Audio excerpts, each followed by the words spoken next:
So in this chapter, I'm combining angular motion or rotational motion with translational motion. And this is what we will name the rolling motion, where I have essentially an object that is moving in both rotation and translational motion. So I'll give you an example just to take a look.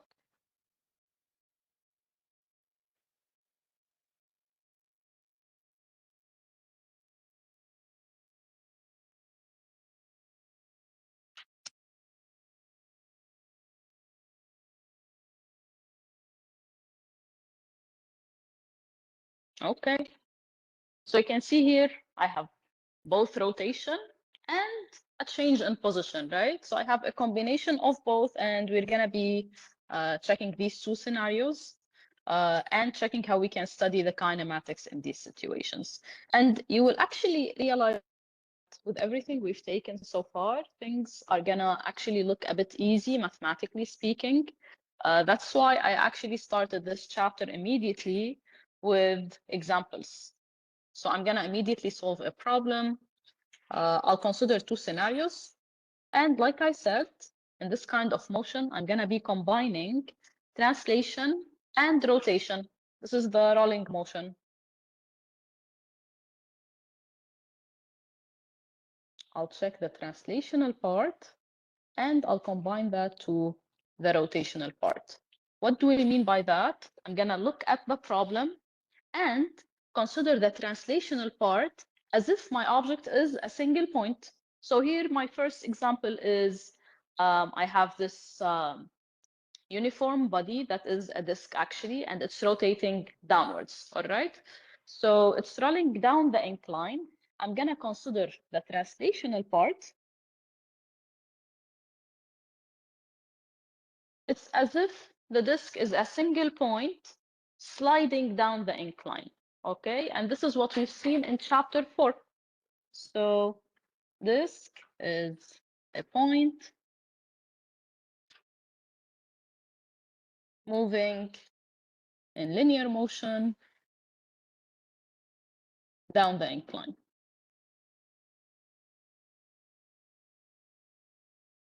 And in the rotational part, I'll take the pure rotation without the translational part. So I'll take the disk to be rotating around itself, okay?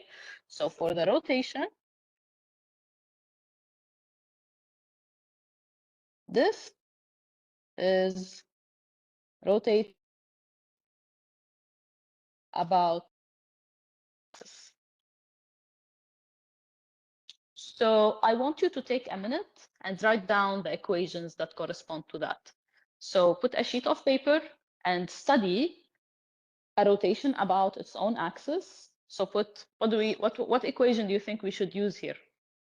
An object rotating about its own axis, and the problem here is to find the acceleration. So as you can see in the figure to the right, I want to find the acceleration of this rolling object. So which equations should I use? When I study the rotation, what will I use? Exactly, I'll use Newton's laws. I want the acceleration, so I'll think of Newton's laws. I'll use here torque equals I alpha. And here, what will I use? What do I use here? In translational motion, consider the disk to be a single point moving down the incline, and I want the acceleration. So what do I use? Which equation? F equals ma, correct. So here I'll just use F equals ma. You have the free body diagram drawn in front of you. What forces do we have? Gravity, friction, and the normal force. So work with these three forces and fill up the equations of F equals ma and tau equals I alpha. I'll give you 3 minutes to do so. So we're asked to find the acceleration of the disk. I didn't say angular acceleration, so I want the translational one, A. And I know, like, if I study alpha, this is equal to what? If I ever find alpha rather than A, how can I deduce A? Alpha is equal to what? A over R, exactly. So this is what I want. I'll start with the translational part. So like we said, the rolling motion is a combination of the translation of the center of mass. So I just represent the disk as a point at the center of mass and move that translationally or linearly and study Newton's second law. So, and then I'll combine that to the rotation of the disk about a fixed axis. So for the translational part, I'll have F equals ma. I'm going to project along the x-axis because my x-axis is here along the incline, you see?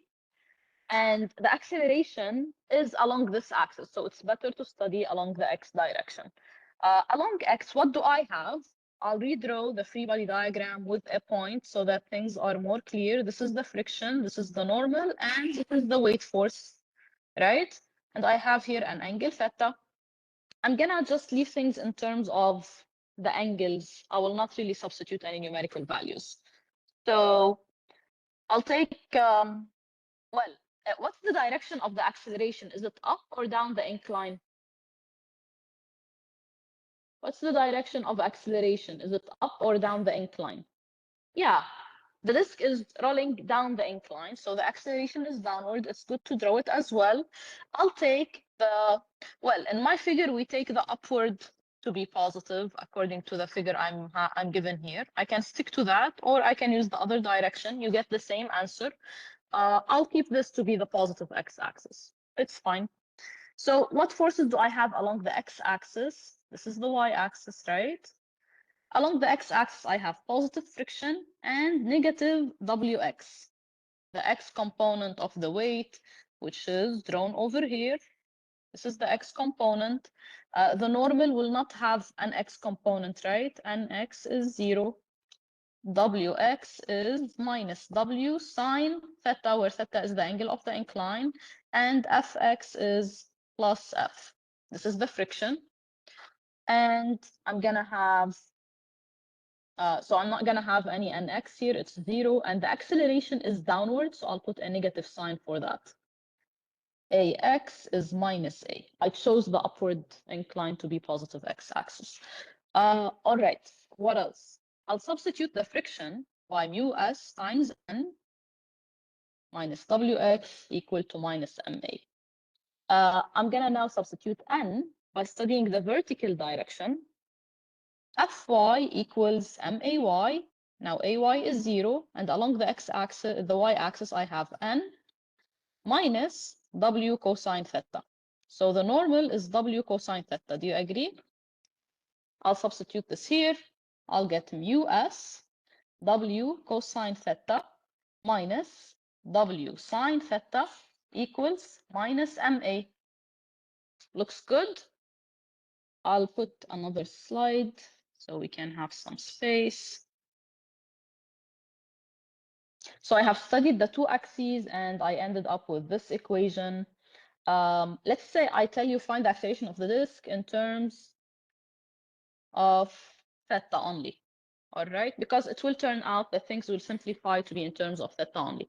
By the way, did you do the experiment of the cart sliding down an incline in the lab? Yeah, what did the acceleration end up to be? A was g sine theta. Do you remember? You would increase the angle of the incline and find the acceleration again by pressing record on the Pascal interface, and then it records v versus time. And from the slope, you find the acceleration, right? And we found that the only factor was the angle theta, which we measured for the incline. We lift the incline more, the angle increases, the acceleration increases. So back then, the acceleration was g sine theta. And I will expect something similar to that here, except that I have friction. In that experiment, you neglected the friction. But here I'm going to plug in friction. I will keep friction, and I will still end up with something that will depend on the angle only, but it will look a bit different. So I'm going to just copy this equation. Does anyone want me to repeat anything on how I found this equation? Yeah? Yes, Professor, please. Okay. So I'm going to repeat. Like I said, we have a rolling object, and to study it, I'm going to combine the translational motion, which is basically the disk moving down, its center of mass is just sliding downwards, and I will make a simple force study as if there is no rotation at all. Then I will study the rotation along the axis of that is passing perpendicular to the disk. I'll study the translation as if there is no rotation, and then I will study the rotation as if there is no translation, and then I will combine the two equations to find an equation for rolling. All right. So for this part, I have, as if I have a point or a block that is sliding down, I'll apply a force study. What are the forces we have? Weight, friction, and normal. Right? I'll draw my x and y axes just as we did in chapter 4. And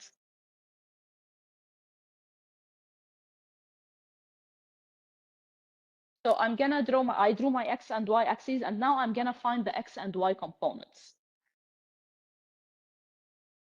So let's look at nx, this is 0, ny is plus n, fx is f, fy is 0. Do you all agree?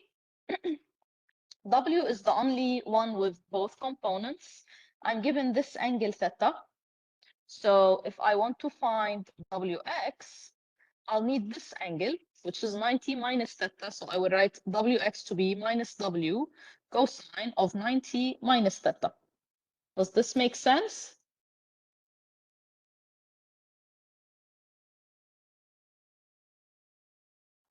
Anyone wants me to repeat how I found this angle? All right. And Wy will be also negative minus W sine of 90 minus theta. So if this theta was 10, this is essentially 80, right? But I'm leaving things in terms of theta. I like to put, like in this particular problem, I want to keep things in terms of unknowns. What is the angle? So you either put cosine 90 minus theta or minus W sine theta immediately. All right, because if you look at your x component, it's the vector that you have here. This is theta, so this is also theta, and sine of this angle gives you Wx. Some people immediately see that this is W sine theta instead of cosine. And here I'll have minus W cosine theta. What about the acceleration? I can also draw the acceleration vector. Ax will be minus A, and Ay is how much? How much is Ay? 0. The acceleration is along the x-axis, so its y component is 0. Makes sense? I got my x and y components. This is step 2 of any study of forces.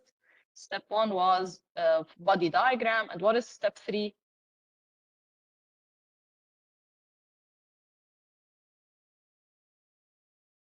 So in our study of forces, step 1 was always to do free body diagram. Step 2 is to find force components. And step 3 was to use Newton's law. Which of Newton's laws works here, the first or the second law? Newton's first or second law? Second, I'm looking for acceleration. I'll write F net x equals max and F net y equals may. From the x components, I'll have 0 plus f minus w sine theta equals m into minus a. From the y components, I have plus n minus w cosine theta equals 0. Ay is 0. I just got that the normal is w cosine theta. Now for the friction, I also know this is mu times the normal, right?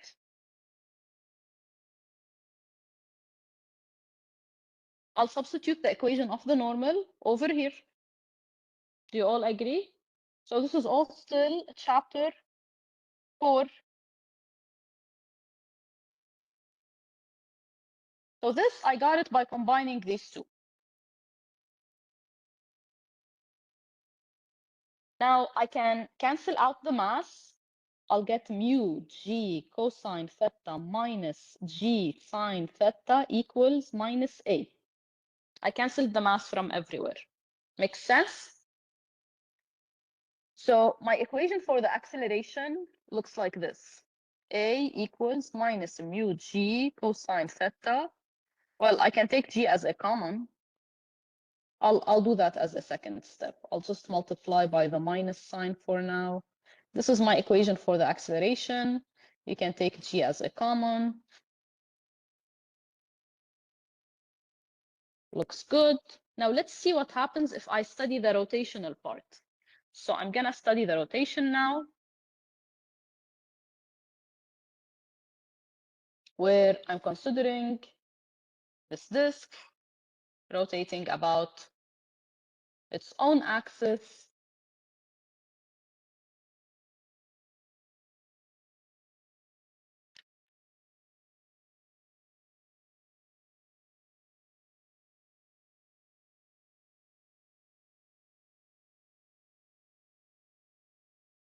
What am I gonna study? Torque, right? Tau equals I alpha.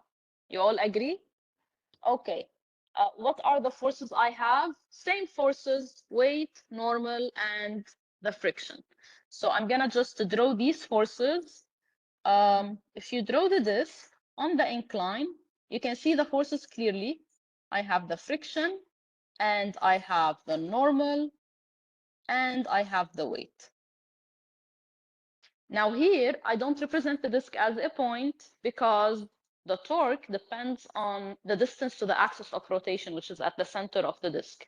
So in rotation, don't represent the object as a point.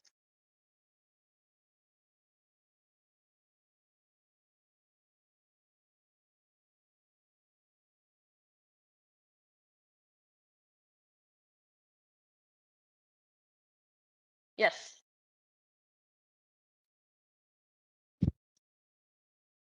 Yeah, this is Newton's law for rotation. Instead of F equals ma, I use torque equals I alpha. I simply substitute the translational quantities by rotational quantities. In rotation, instead of force, I study torque. Instead of mass, I study I, the rotational inertia. And instead of the acceleration, I study the angular acceleration. So it's just analogy. We also proved it by math, but you don't have to know like the math derivation from this equation to this one. All right, yeah. So yeah, I'm gonna study the torque exerted by the weight plus the torque exerted by the normal plus the torque exerted by the friction. This is equal to I alpha. Now, this is similar to the study we did last time. The torque of the normal is 0 because the normal is along R. This is R, right? So this is 0. The torque of the weight force is 0 because the weight is exerted on the axis of rotation itself. Can you see the axis of rotation?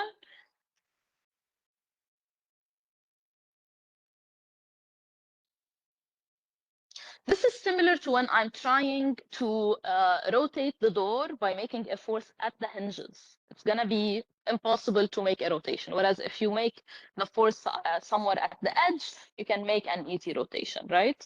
So if you exert the force exactly at the hinges, you cannot make a rotation. The weight here is exactly on the axis of rotation, so it cannot make a torque, it cannot contribute to the rotation, all right? So this is exactly on the axis of rotation, so R equals 0 basically. Here, for the normal is not on the axis of rotation, but it's along R. It's as if I'm trying to rotate this by exerting a force along towards the hinges. If I exert this kind of force, no rotation happens. I need to have an angle to be able to rotate, right?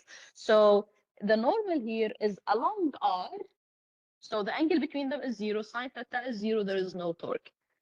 So here, theta equals 0 between n and r. So sine theta equals 0, where I'm using tau of the normal is n, r, sine theta, right? So this leads to a 0 torque. Whereas for our friction, we don't have a 0 torque. The friction, here it is perpendicular to r. So I will have F r sine theta equals I alpha. This one will work. And theta, the angle between F and R, how much is it? Take a look at our figure. This is the friction, this is the R, so the angle is 90, yes. So I have here sine 90. And sine 90 is how much? Correct, so I got FR equals I alpha. Now we associated a sign with our rotation, depending of if I have counterclockwise or clockwise rotation, right? So I'm gonna do the same here. The disk is rotating due to the friction. The friction will rotate the disk in the counterclockwise or in the clockwise sense. Counterclockwise. This friction is pushing the wheel or the disk in this direction, so it's counterclockwise. So I'm gonna put a positive sign with that. Any questions? So I'll put a positive sign. And here I have I alpha. Yes, I'll take questions.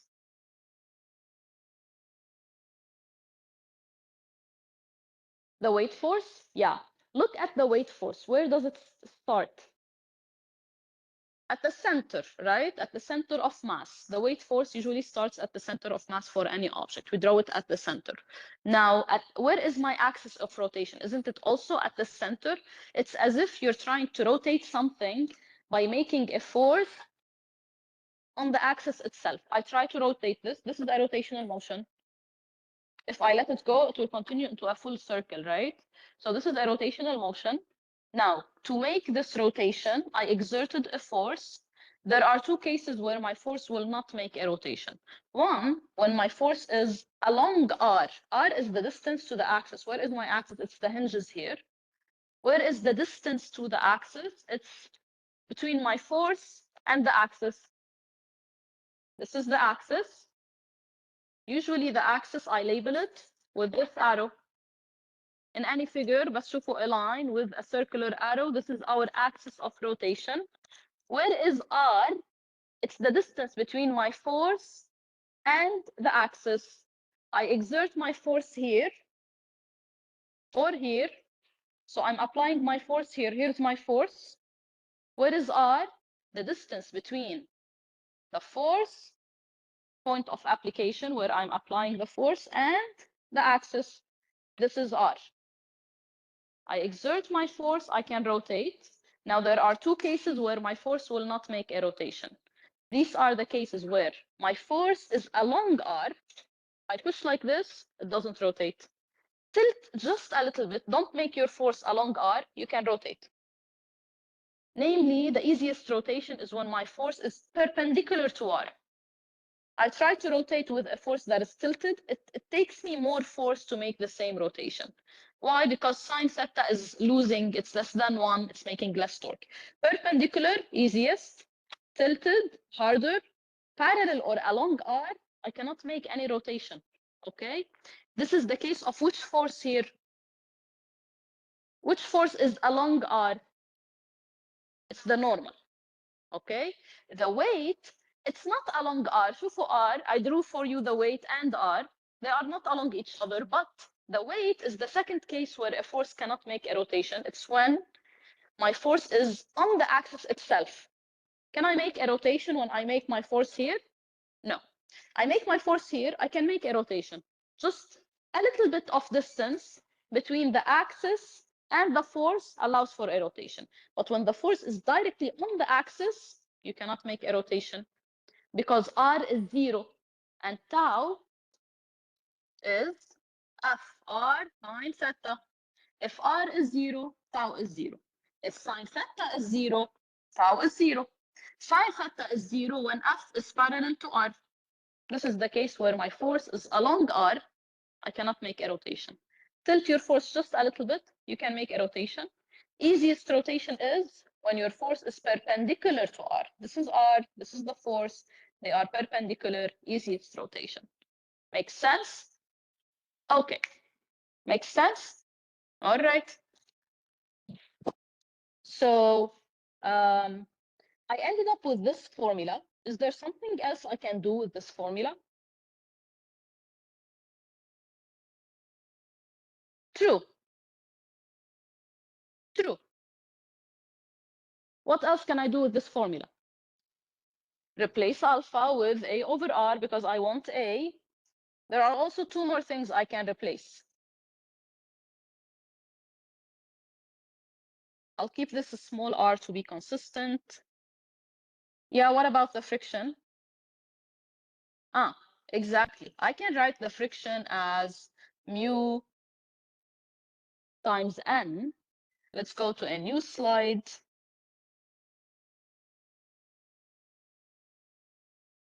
So I got Fr equals IA over R. This is from the rotational study. I'll substitute this by mu n. So, and n, I found it previously to be mg cosine theta. What else can I do? There's one more thing I can do, and then problem is solved. What else can I substitute in this equation? There's something I know here that I can substitute as well. The rotational inertia of a disk rotating about its own axis. This is the case we are seeing so frequently that we have memorized it. It's half mr squared. So the rotational inertia, I'll substitute it by half mr squared. Why am I doing this? I'm trying to solve for the acceleration. I'm trying to minimize my unknowns. Namely, notice now when I substitute this by half mr squared, one, the masses cancel out.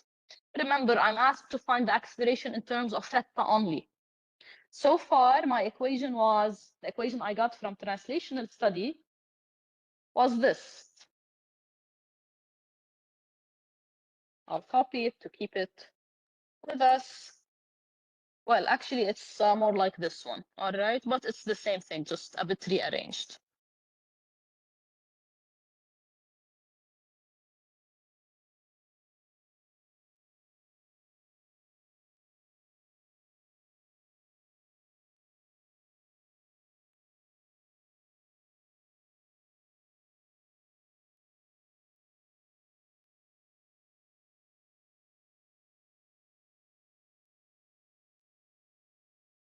I'll just rewrite it.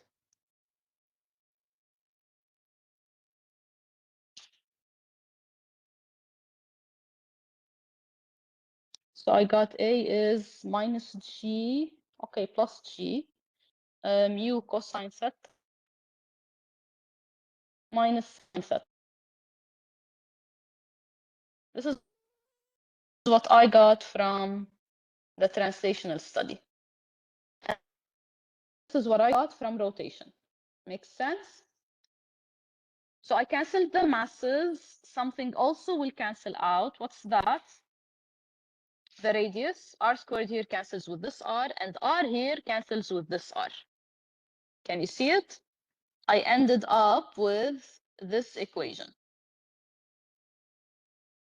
And I have this equation.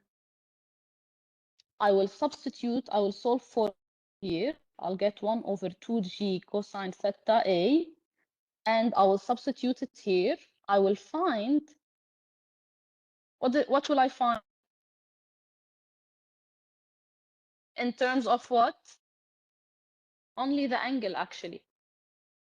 So we're gonna find the acceleration only in terms of the angle as we were asked.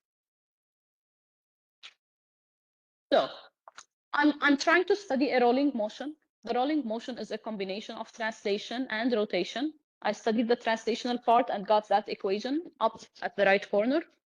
And then I studied the rotational part and I got the equation at the left. And now I'm combining both to solve for whatever you're asked about. Here, we ask you to find the acceleration in terms of the angle only. From studying the translation, I did find the acceleration, but is it only in terms of the angle? No. I also have mu, the coefficient of friction. So I solved the rotational part. I found mu in terms of A, which is good. I plug it there. I'll get A showing up twice, but I can rearrange for A, right? So I'm gonna now expand a bit. I'll have minus A over 2 cosine theta plus G theta. I'll take A to this side to combine both. I'll have 1 plus 1 over 2 cos theta equals plus G sine theta. And now I'll solve for A. I'll have g sine theta over 2 cosine theta plus 1. And here I have 2 cosine theta. Makes sense? Do I have any mistakes here?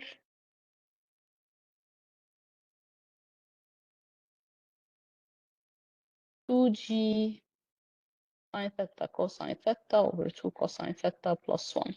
So I found things in terms of theta. I'm just worried about the math because I remember it should look simpler.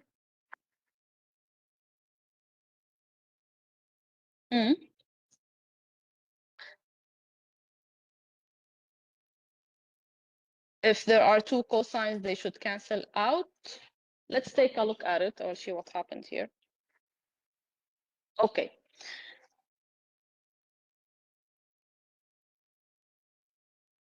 Here. So I have here mu cosine theta.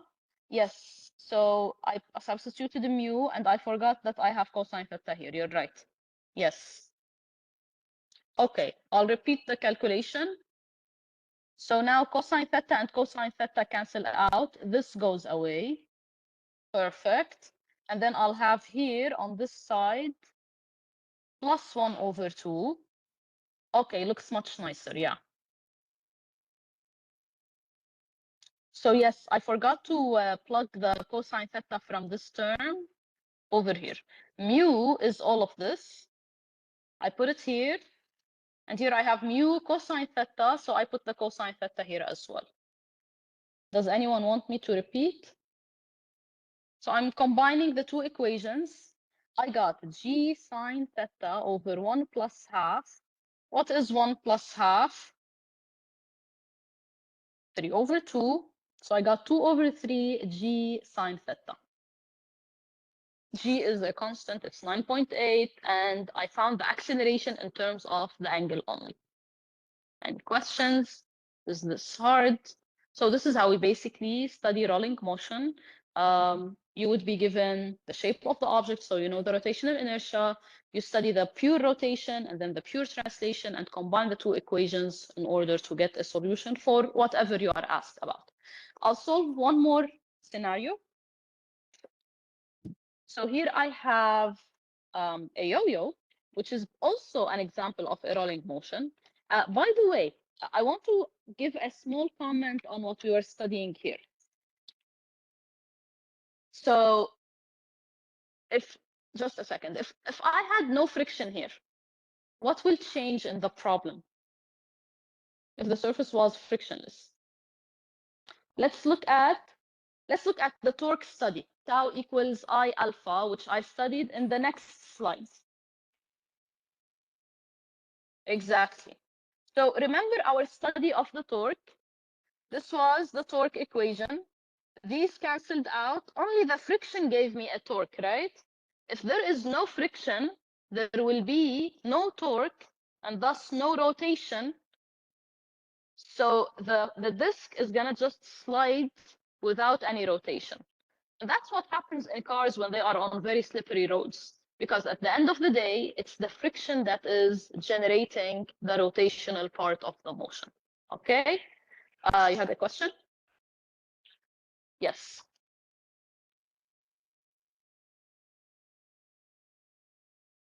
So, what was the question? In terms of? Exactly. I solved for the acceleration. طلعت معي the equation in the right corner, which contained mu, and it's an unknown. And the question was, write it in terms of theta. G, I can leave it in my final answer because it's a constant 9.8, which I can just substitute, right? But mu, I don't know it. If the question was find the acceleration in terms of mu and theta, then you could have stopped there. But because I don't know mu, I studied the rotational part, and turns out I could get rid of mu by studying it. All right. Okay. So let's study this case. Very similar, almost the same thing. I'm going to study the translation part and then the rotation part. If you check the translation part,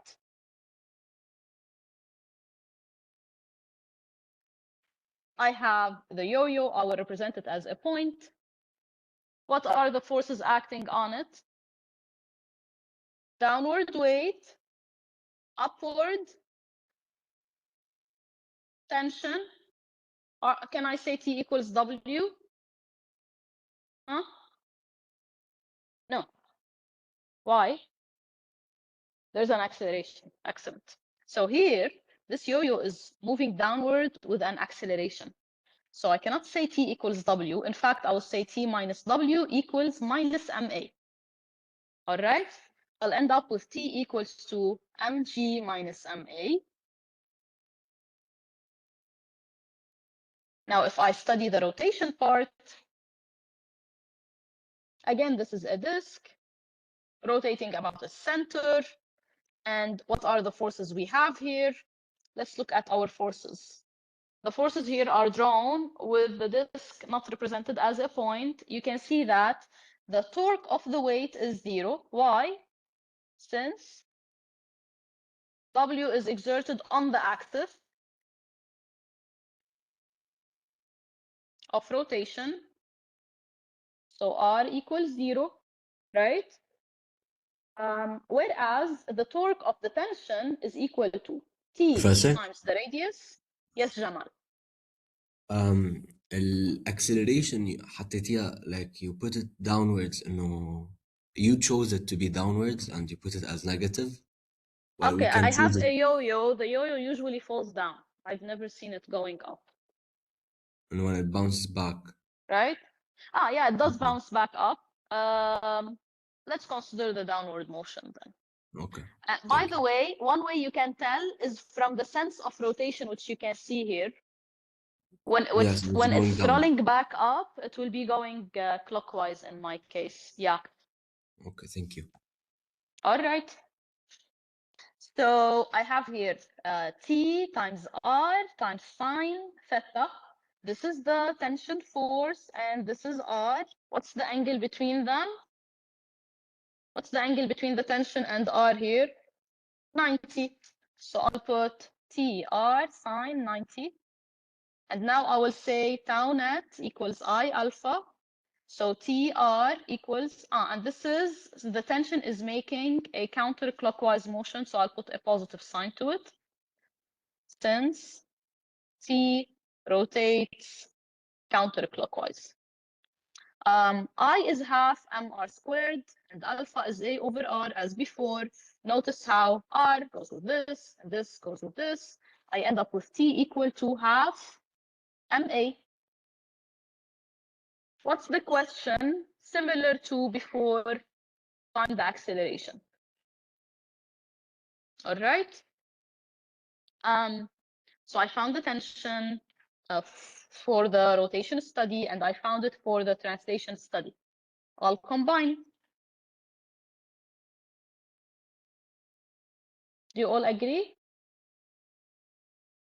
T equals T, so I'll have half MA equals, here I got T is M into G minus A, here I have half MA. So I'll put here M into G minus A. What do I want to find? Acceleration. So I'll expand and separate, bringing the acceleration to one side. mg minus ma equals half ma. I'll have mg equals ma plus half ma. The masses cancel out. 3 over 2a equals g. So a is 2 over 3 g. Questions? Okay. Of course, in both my problems, I was making an important approximation of having no slipping. What do we mean by no slipping? The point at the bottom, I do have friction, but the friction is only just causing rotation. It's not really causing a motion for the object. The point at the bottom is not really moving. The point at the bottom is fixed. And this is at the heart of our study of rotational motion. We're going to see it in detail next time, but I will have the point at the bottom for any rolling object. It's not going to be moving. Its velocity is going to be 0. This is the no slipping case.